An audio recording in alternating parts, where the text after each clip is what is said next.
It's my pleasure to welcome you all to NALDIC's 30th annual conference. It's a special year for us, and it's wonderful to see you. We're delighted that you could join us today. It's also valuable for us to be together as a community and to spend some time in a professional learning context where we can share and learn from each other about our challenges and successes.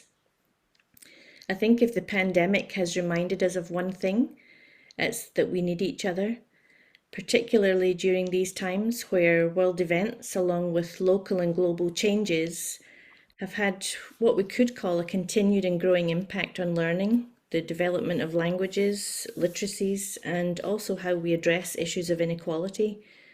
And so, for these reasons, it becomes even more important, I think, for us to be together like this and in other contexts. And that helps as we come together to broaden our understandings of the issues at hand and to inform and challenge our own assumptions and responses. And it also enables us to develop deep and meaningful communities of practice.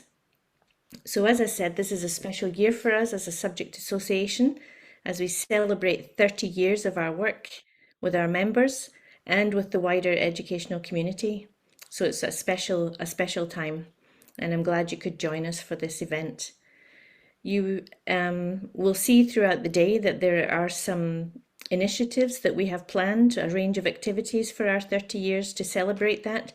And you can also watch for alerts coming into your email boxes as we release them throughout the coming year. And we also look forward to 30 more years, because there's no retirement age in NALDIC. So our conference theme for today is Every Teacher is a Language Teacher. And this is an important theme, given the multilingual nature of our schools and educational contexts. But there's also big questions and important questions linked to that statement, that none of us are just teachers of language or language as a code. And this theme can be explored in many different ways. And today, through our range of keynotes and posters and workshops, we will unpack this theme with many different perspectives, and they'll be linked to different contexts.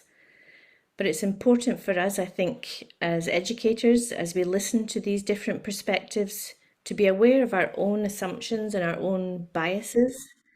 So, key for us is to employ a critical perspective or a lens in terms of how we think about learning and the teaching of languages and literacies, given the fact that our classrooms are multilingual.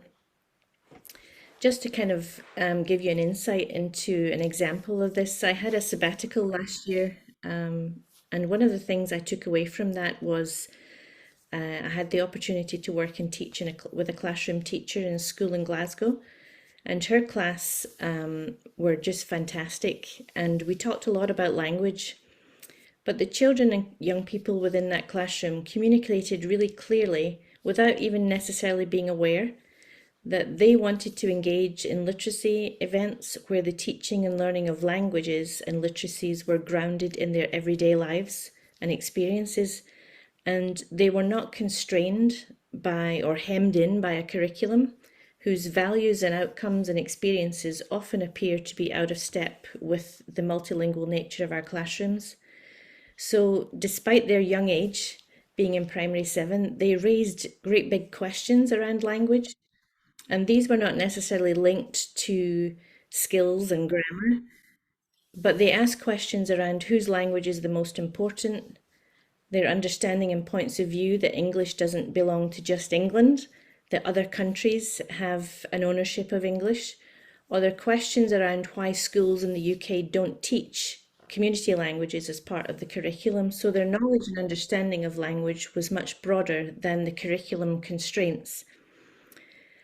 They were also, when raising these questions, I was very aware that they were politically aware, and they were sensitive to positioning and issues of power that are raised with language in schools, because they're surrounded by these socially and culturally constructed messages or discourses. So I think as we look today at the discourses in our society, particularly in terms of race, identity, language, and culture, their whole application to that in terms of language was very much linked to those big issues.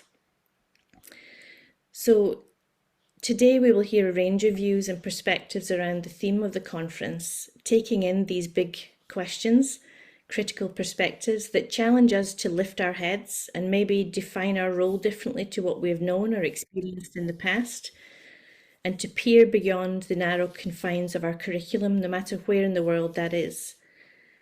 That often these curricula are crafted by monolingual white Western educators, so we will be able to challenge and hear those challenges from a critical view that challenge these monoliteracy environments and speak to the new realities in which we now live.